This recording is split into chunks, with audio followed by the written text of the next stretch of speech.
Dito natin maiintindihan, mga kapatid, na kapag tayo meron uncertainties in life, confident ka. Kasi alam mo na pwede kang sumandal sa Panginoon dahil alam niya ang umpisa at alam niya ang dulo. At sa Panginoon, palaging sigurado dahil alam na nga niya yung umpisa. Bago pa nag-umpisa ang umpisa, umpisa na siya eh.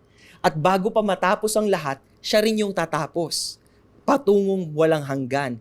Kaya ngayon, kapag meron kang hinaharap na problema, bagamat hindi mo pa alam ang solusyon, kaya mong sumandal, Lord, you are the beginning and the end, you are the Alpha and Omega.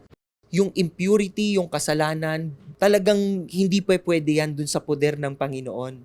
So, when you live your life daily, you remember that Jesus purified you. When He shed His blood, He covered your sins. You were purified, you were washed clean, at dahil nilinis niya tayo, mabuhay tayo na pinupursu natin yung kalinisan na yon. If we live lives that we want to please the Lord, you are living a life of worship dahil sa pagpili mo sa tamang landas.